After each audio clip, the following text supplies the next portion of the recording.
सभी को मेरा नमस्कार।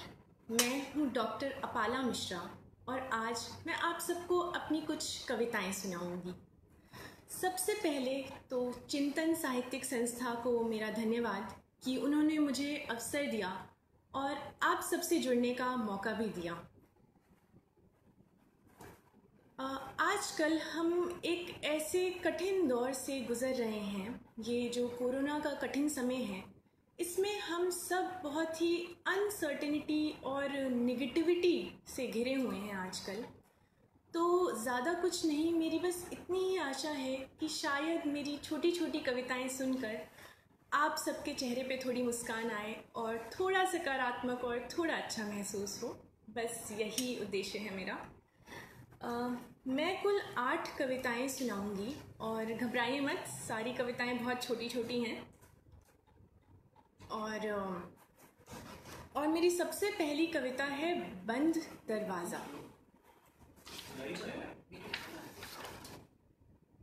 ये जो कविता है बंद दरवाज़ा, ये मेरी कविता नहीं है, ये हम सबसे कहीं ना कहीं जुड़ी हुई है।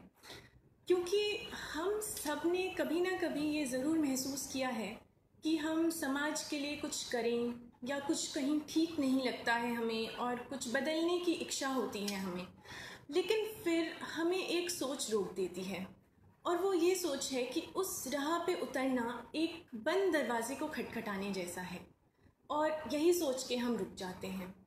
और इस कविता के द्वारा मैं बस यही दर्शाना चाहती हूँ कि ये जो बंद दरवाज़ा है, हम अगर अपने भीतर झांकें तो उसकी चाबी भी हमें अपने ही हाथ में मिलेगी और हम ही उसे खोल सकते हैं। बंद दरवाज़ा। मुझे आने दो, मुझे आने दो, कब से पुकार रहे हो तुम प्रार्थना की तरह, अपने जूते साफ करते मेरे दरवाजे के पांव पोछ पे, हजारों हजार बार तोड़ते उन फूलों की पंखुड़ियाँ जो तुम्हें मैंने दी थीं, अतीत की किसी राह पर सौंपी थीं।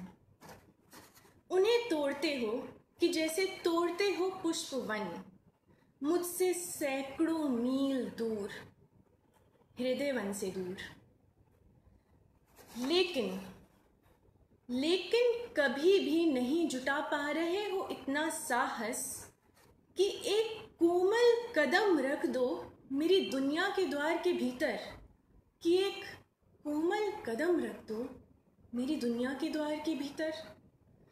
इस विराट दुरात्मा अंधेरे में एक निपट अकेले द्वार को पार करना है, बस एक निपट अकेले द्वार को पार करना है बस, जो बंद है बाहर से, जिसकी चाबी है तुम्हारे ही हाथों। अब जो मेरी अगली कविता है वो उस कविता के लिए मुझे अपने चश्मे उतारने पड़ेंगे, क्योंकि इस कविता को पढ़ते हुए मैं साफ नहीं देख सकती, क्योंकि इस कविता का शीर्षक है धुंधला। नींद आती जाती है मुझे, नींद आती जाती है मुझे, पर मैं सो नहीं पाती। दुनिया की इस दौड़ में नींद में ही कस लेती हूँ अपने शूलेस और भाग निकलती हूँ कहीं, किस राह में न जाने किस मील के पत्थर को पार करते। नींद में भागते हुए मुझे ये दिखता ही नहीं, नींद में भागते हुए मुझे ये दिखता ही नहीं। नींद में हूँ मैं, पर मेरी आंखें खुली हैं। सब धुंधला जाता है कि सब एक सपने सा दिखता है मुझे, कि सपने और हकीकत में बस रह जाती है जागने की देरी, बस रह जाती है जागने की देरी। कोशिश भर जागती भी हूँ मैं, कभी कोई सोशल मीडिया पोस्ट, कभी कोई politically correct comment, like share वगैरह, बस इतना सा ही जागती हूँ मैं और फिर से धुंधला जाता है सब। रोज़ पहनती हूँ नए चश्मे, रोज़ फेंक देती हूँ उनको, रोज़ पहनती हूँ नए चश्मे, रोज़ फेंक देती हूँ उनको कि मुझे कुछ साफ नहीं दिख रहा, कि मैं नींद में हूँ।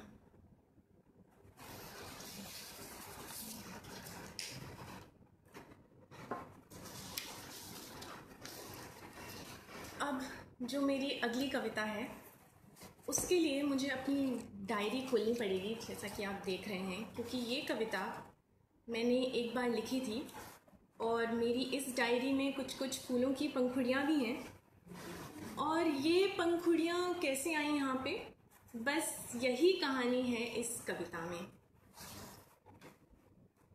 इस कविता का शीर्षक है गुलाब से मिलना। कुछ लोगों से मिलना कभी ना भूलने वाला रोशनदान होता है। एक बच्ची से मिलना चौराहे की ट्रैफिक लाइट पर अब तक के हजारों मिलने से अलग ऐसा ही मिलना था। ये थोड़ा रुक कर जाना था कि उसका फूल बेचने को उठा हाथ ही था दुनिया का सबसे खूबसूरत हाथ।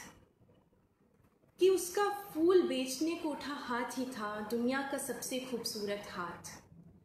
टिकी हुई आंखें मुझ पर नहीं थीं, पर भाव गिरता था मुझ पर। एक भाव, सुकून, सुख, संघर्ष और यातना से सना बना। ट्रैफिक लाइट ने जैसे ही रंग बदला था, रुक गई गतियों के बीच फूल पकड़ा हुआ एक हाथ था, दुनिया का सबसे गतिशील हाथ।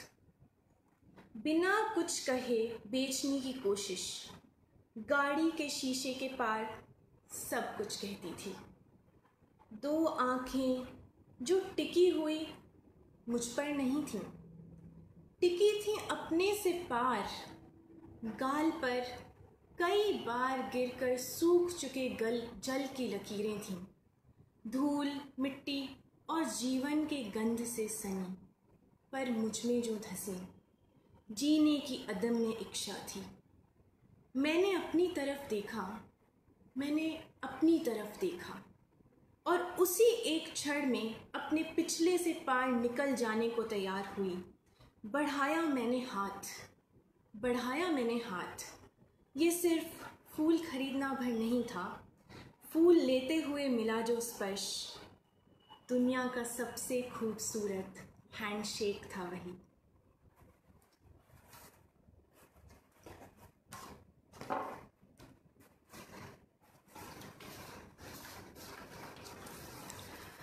अब मैं अपनी अगली कविता की ओर बढ़ रही हूँ, जिसका शीर्षक है माँ की लोरी। ये कविता मुझे अपने बचपन में ले जाती है और मेरे बचपन का एक दृश्य मुझे याद आता है कि मेरी माँ काम करके बहुत थक के घर आती थी और फिर हमें सुलाने जाती थी, पर वो इतनी थकी हुई होती थी, तो वो वही दृश्य पता नहीं कब कहाँ कैसे मेरी कविता में उतर आया। आइए देखते हैं। माँ की लोरी। मेरी माँ मुझे ले जाना चाहती है इस दुनिया से बाहर, किसी और दुनिया की सैर के लिए। लोरियों की उड़न खटोला में बैठाकर धीरे धीरे अपनी थकान से भरे दिनों के बीतने पर बची रह गई रातों में, सुलाते हुए, गाते हुए कथा के कितने कितने रंग उसके थके कंधों से भाषा में सरक आए।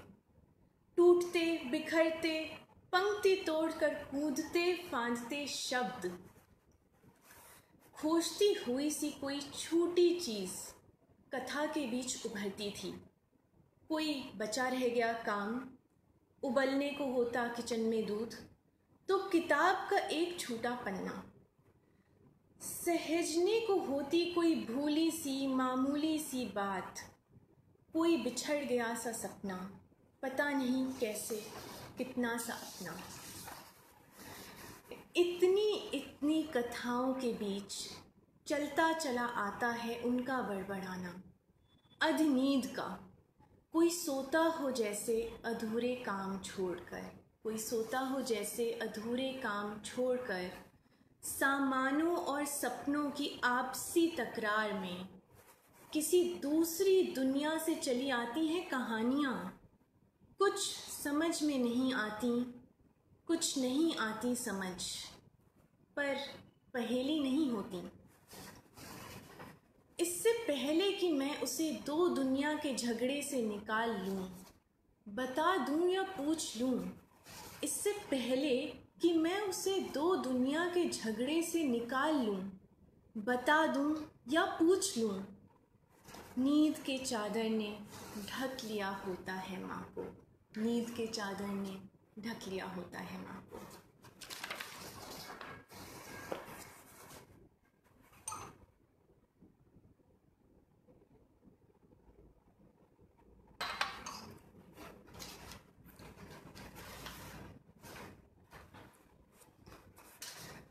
जो अब मेरी अगली कविता है वो मेरी पर्यावरण पर लिखी हुई पहली कविता है और इसका शीर्षक है हिंडन तुमसे मिलना। हिंडन दरअसल एक नदी है जो हमारे घर के ठीक आगे बहती है और वो आगे जाके यमुना में मिल जाती है।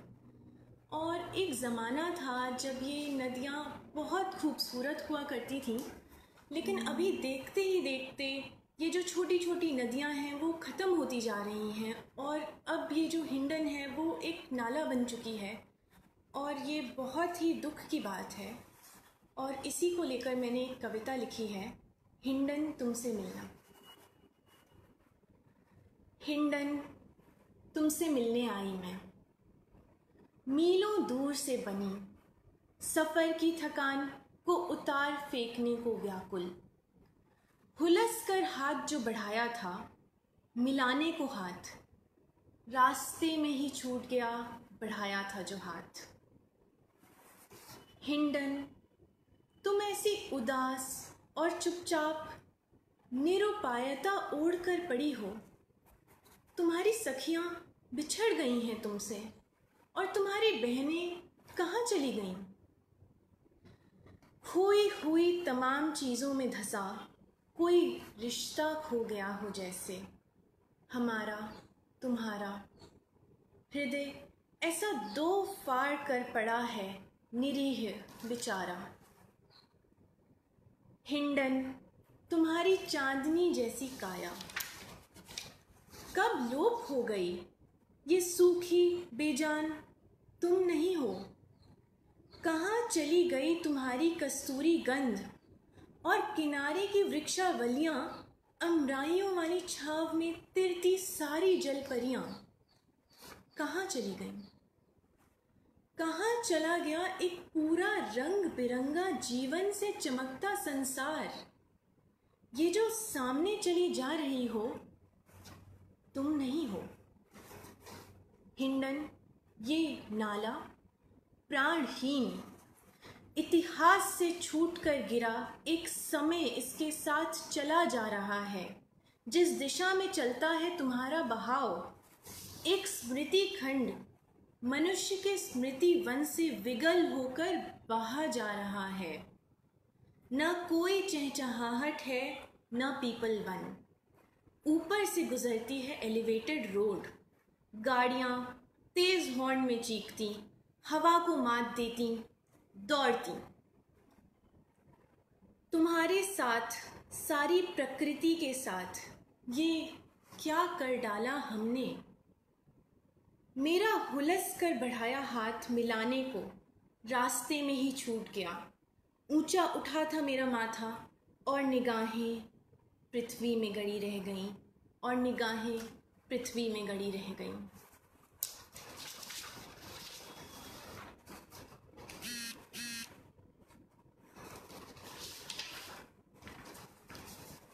अब मैं अपनी अगली कविता पढ़ने जा रही हूँ। ये जो मेरी अगली कविता है दरअसल ये स्पीड के विषय में है। आजकल हम इतनी तेज़ गति से जीवन जीते हैं और ज़्यादातर सोशल मीडिया के दौर में आजकल हम देखते हैं कि एक कंटेंट आते ही दूसरा कंटेंट आ जाता है और एक खबर आते ही दूसरी खबर आ जाती है और पहले वाली पुरानी हो जाती है।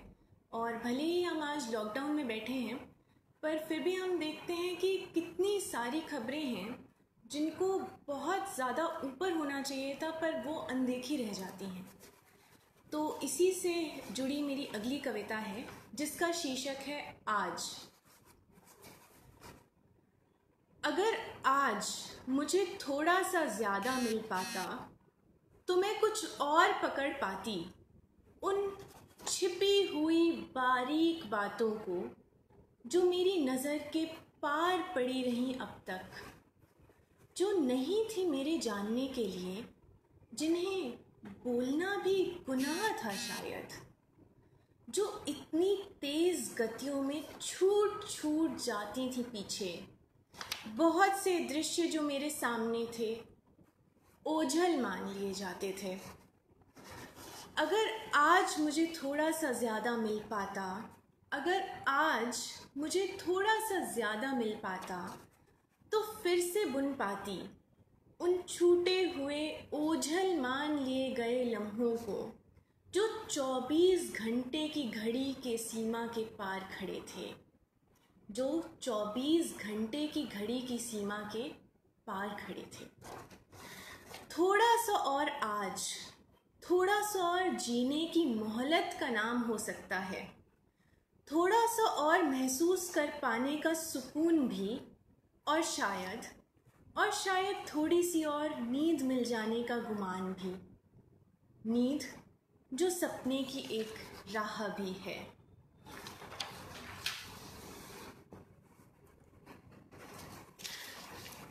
अब जो ये मेरी अगली कविता है ये मेरे दिल के बहुत करीब है और ये मैंने कई वर्षों पहले लिखी थी, इतना कि ये कागज़ भी पुराना हो गया है इस कविता का। और इस पे एक पुराने ब्लैक कॉफ़ी के कप का निशान भी है, आप देख रहे होंगे। और इसी कागज़ पे एक कविता लिखी है। अब मैं इसके बारे में ज़्यादा नहीं बोलूँगी, अब ये कविता ही बोलेगी। और इस कविता का शीर्षक है ब्लैक कॉफ़ी। बीते हुए लंबे अरसे भी इतने लंबे नहीं होते कि वे हमारी याद से बाहर गिर जाएं। बीते हुए लंबे अरसे भी इतने लंबे नहीं होते कि वे हमारी याद से बाहर गिर जाएं। स्मृतियाँ नहीं होती इतिहास से अलग थलग छूटी कोई चीज़। एक नन्हा लम्हा गुजर कर भी नहीं गुजरते वक्त सा बैठा है घर के पीछे आंगन में एक तरफ, मेरे सपनों का आंगन है। सपनों से के आंगन में अटकी है हमारी बीत कर भी नहीं बीती बातें, वे जीती चली आती हैं। हमारे वर्तमान से विलग नहीं होती स्मृतियाँ, कितनी ही बार उनका हाथ थामे हम वर्तमान में धंस कर आगे की ओर बढ़ रहे होते हैं। वे जीती हैं हमारी देह के बीतने पर भी, जैसे अभी ठिठका वह लम्हा मेरे सपनों के आंगन में। विराट गहरे ब्लैक कुएं के जगत पर ब्लैक कॉफ़ी का मग पड़ा है। हजारों रातों तक चलता चला जाता हमारा वह नृत्य, ब्लैक कॉफ़ी और रात भर जागने का गीत हमेशा के लिए एक दृश्य में फ्रीज हो जाता है। करोड़ों पीले दिनों से गुजरता हजारों रातों तक चला जाता है जागना एक स्वप्न को बचाए रखने का मेरा अभिमान भी है, जिसके भीतर से हमने अपने पेंट ब्रश निकालकर सारा आकाश रंग दिया था सुनहला, गुलाबी या गुलाबी में हरितमा। फिर हम हंसे थे। हमारा हंसना बहुत भीतर का हंसना था, इतना फैलता हुआ कि जब तक हमारी सांसें रुकने पर मजबूर नहीं हो गई थीं। और वह गीत जो हमने गाया एक बीते हुए बूढ़े समय का गीत था। मैं फिर देखती हूँ उस आंगन को, बस धूल है वहाँ जो खिड़की के पार सूरज की रोशनी से तिरछी होकर गिर रही है। और वह पुराना, बहुत पुराना समय से निकला ब्लैक कॉफ़ी का भरा मग, और वो पुराना ब्लैक कॉफ़ी का भरा हुआ मग ज़रूर अब तक ठंडा हो गया होगा, ज़रूर अब तक ठंडा हो गया होगा।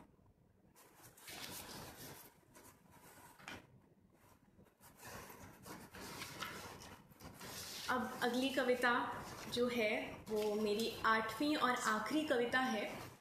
आखिरी कविता है मगर उतनी ही महत्वपूर्ण है, क्योंकि आज हम एक संकट के समय में हैं, और वो संकट, सबसे बड़ा संकट है पर्यावरण का संकट।